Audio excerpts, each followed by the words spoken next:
বৈশাখ মাসে শ্রীকৃষ্ণের বা জগন্নাথ দেবের চন্দনযাত্রা একটি অতি গুরুত্বপূর্ণ পার্বণ। বৈশাখের তীব্র দাবদাহে নিজের ইষ্টস্বরূপ শ্রীকৃষ্ণ বা গোপাল বা জগন্নাথ দেবকে শীতল করতে দেবতার সারা অঙ্গে চন্দন এবং কর্পূরের মিশ্রণ প্রলেপ হিসাবে মাখানো হয়। এতে ভগবানের প্রীতিবিধান হয় এবং চন্দনের সাত্ত্বিক সুগন্ধযুক্ত শীতল প্রলেপ দেবতার অঙ্গকে সুভাষিত করে ভক্তকে সার্বিক মঙ্গল প্রদান করে। অক্ষয় তৃতীয়ার পবিত্র শুভ দিনে এই চন্দনযাত্রার শুরু হয়। টানা ৪২ দিন এই পার্বণ চলে। পুরী এবং অন্যান্য কৃষ্ণ মন্দিরে দেবতাকে প্রথম ২১ দিন চন্দন লেপন করে পূজা করে সন্ধেবেলা নিকটবর্তী সরোবরে নৌকা ভ্রমণে নিয়ে যাওয়া হয় এবং পরের ২১ দিন অনুষ্ঠান মন্দিরের মধ্যেই চলে। যাদের বাড়িতে গোপাল বা শ্রীকৃষ্ণের মূর্তি বা জগন্নাথদেব আছেন তাদের এই বিশেষ দিনে শ্রী ভগবানের এই চন্দনযাত্রা পূজা পালন করা একান্ত কর্তব্য।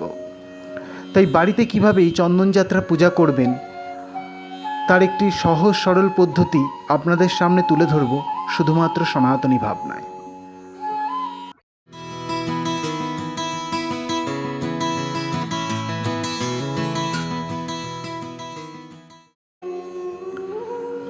অক্ষয় তৃতীয়া এমনিতেই শ্রী বিষ্ণু বা নারায়ণের পূজার দিন। এই দিন লক্ষ্মীনারায়ণের পূজায় অক্ষয় ফললাভ হয়। তার উপর দিনটি শ্রীকৃষ্ণের চন্দনযাত্রা পূজার দিন। তাই এই দিন বাড়িতে যদি শ্রীকৃষ্ণ বা শ্রীকৃষ্ণের যে কোনো অবতারের চন্দন ও কর্পূরের অভিষেক করান তাহলে তা অতি শুভ ফল প্রদান করবে। পরন্তু বাড়িতে শ্রীকৃষ্ণের বা গোপালের বিগ্রহ থাকলে চন্দনযাত্রা পূজা করা একান্ত কর্তব্য। এর জন্য আপনাকে ওই দিন পুজোর দিন সকালে ঘুম থেকে তাড়াতাড়ি উঠে সকালে স্নান সেরে কপালে অষ্টগন্ধা দিয়ে বা সাদা চন্দন দিয়ে তিলক কেটে নিন। এরপর শুদ্ধ বসন পরে পূজাঘরে প্রবেশ করুন এবং আসন পেতে বসুন। কোষাকুষিতে বা কোনো ঘটে একটু জল নিয়ে নিন। এই জল ডান হাতে গণ্ডুষ করে ৩ বার অল্প অল্প করে নিয়ে নমো বিষ্ণু বলতে বলতে পান করে আচমন করে নিন এবং নিজেকে শুদ্ধ চিন্তা করুন। তারপর হাত ধুয়ে নিন। এরপর জলের ওপর ওম নমঃ ভগবতে বাসুদেবায় মন্ত্র ১০ বার জপ করে জল শুদ্ধি করে নিন। ওই জল দ্বারা পূজার সমস্ত উপকরণ শুদ্ধ করুন। ওই জল নিয়ে মনে মনে নমঃ ভগবতে বাসুদেবায় মন্ত্র জপ করতে করতে সমস্ত উপকরণের ওপর ওই জল ছিটিয়ে দিন এবং উপকরণগুলো শুদ্ধ হয়ে যাচ্ছে এমন মনে মনে চিন্তা করুন। উপকরণ হিসাবে ফুল, ফল, তুলসী পাতা, মিষ্টান্ন, মাখন, চন্দন বাটা, কর্পূর, অষ্টগন্ধা, ধূপ, দীপ ইত্যাদি আগে থেকে জোগাড় করে নিন। সমস্ত পূজাদ্রব্য জল ছিটিয়ে শুদ্ধ করার পর নিজের আসনে একটু জল ছিটিয়ে তা শোধন করে নিন। জলশুদ্ধি, আসন শুদ্ধি, পুষ্পশুদ্ধি ইত্যাদি সমস্তর মন্ত্র আছে, কিন্তু সবার সেই মন্ত্র জানা থাকে না বা অনেকে সেই মন্ত্র প্রয়োগের অধিকারী হন না। তাই শ্রী ভগবানের নাম মনে মনে জপ করতে করতে সমস্ত কিছুতে শুদ্ধ জল ছেটালে সব কিছু শোধন হয়ে যায়। এটাই সবথেকে সহজ পদ্ধতি এবং সবাই এটা সহজভাবেই পালন করতে পারেন। এরপর একটি পুষ্প নিয়ে বলুন এইতে গন্ধপুষ্পে গুরুভ্যে নমঃ বলে গুরুর পুজো করে নিন। গুরুকে মনে মনে প্রণাম করে নিন। এরপর আরেকটি পুষ্প হাতে নিয়ে এতে গন্ধপুষ্পে গণেশাদি পঞ্চদেবতাভ্য নমঃ বলে পঞ্চদেবতার পুজো করে নিন। সমস্ত পুজোর আগে গুরু এবং পঞ্চদেবতার পুজো করা আমাদের একান্ত কর্তব্য।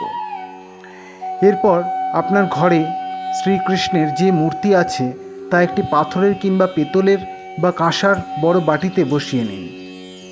চন্দনের সাথে একটু কর্পূর গুঁড়ো মিশিয়ে নিন।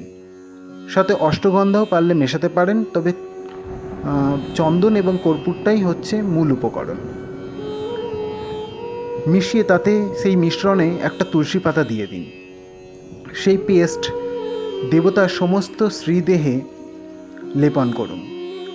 খেয়াল রাখবেন এই পেস্ট দেবতার চোখে লাগাবেন না। মনে মনে ওম নমঃ ভগবতে বাসুদেবায় মন্ত্র জপ করতে থাকুন এবং কল্পনা করুন যে দেবতার সমস্ত অঙ্গ শীতল হয়ে যাচ্ছে এবং উনি খুব আরাম উপভোগ করছেন। এরপর একটি বড় শঙ্খে চন্দনগোলা জল নিয়ে নিন। মনে করা হয় শঙ্খে মা লক্ষ্মী বাস করেন, তাই শঙ্খের জলেই শ্রীকৃষ্ণের অভিষেক কর্তব্য। ওই জলশঙ্খ থেকে দেবতার শ্রীদেহে নিবেদন করুন জল এবং একইভাবে মন্ত্র জপ এবং কল্পনা করুন যে দেবতা প্রীতি হচ্ছে, দেবতা শীতল হচ্ছেন এবং খুব আনন্দ উপভোগ করছেন।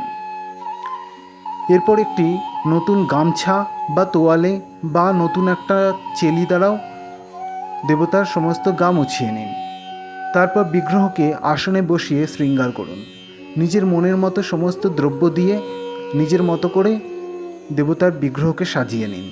বস্ত্র, মালা, ফুল সমস্ত কিছু নিবেদন করুন। তারপর গন্ধ হিসাবে শ্রীচরণে চন্দন নিবেদন করুন এবং মন্ত্র হিসাবে ওম নমঃ ভগবতে বাসুদেবায় এষ গন্ধ গোবিন্দায় নমঃ বলে গন্ধ নিবেদন করুন।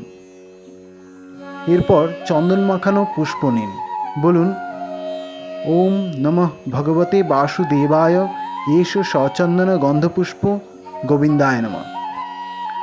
দুটি তুলসী পাতা চন্দনে ভিজিয়ে নিয়ে নিবেদন করুন শ্রীচরণে, বলুন নমঃ ভগবতে বাসুদেবায় এষ সচন্দন তুলসী পত্র গোবিন্দায় নমঃ। একইভাবে ধূপ এবং দীপ নিয়ে আরতি করুন। পায়ে 3 বার, নাভিতে 3 বার এবং মুখে 3 বার এবং সবশেষে সর্বাঙ্গে 7 বার এই ধূপ আর দীপ দিয়ে আরতি করুন এবং মন্ত্র বলুন যথাক্রমে নমঃ ভগবতে বাসুদেবায় এষ ধূপ গোবিন্দায় নমঃ এবং নমঃ ভগবতে বাসুদেবায় এষ দীপ গোবিন্দায় নমঃ। শেষে সমস্ত নৈবেদ্য নিয়ে তাতে তুলসীপত্র এবং ফুল দিন এবং নিবেদন করুন নমঃ ভগবতে বাসুদেবায় ঈদং নৈবেদ্যং গোবিন্দায় নমঃ। এইভাবে পঞ্চপ্রচারে পুজো সেরে নিন।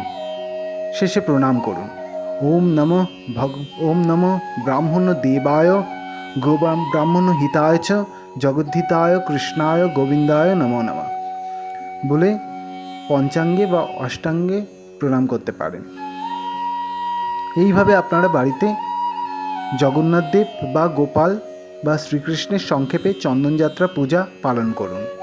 যদি সম্ভব হয় সন্ধেবেলা নিকটবর্তী কোনো পুকুর বা সরোবরের কাছে গিয়ে গোপাল হলে নিয়ে যেতে পারেন, একটু ভ্রমণ করিয়ে আনতে পারেন। এটাই চন্দনযাত্রার নিয়ম। জয় গুরু।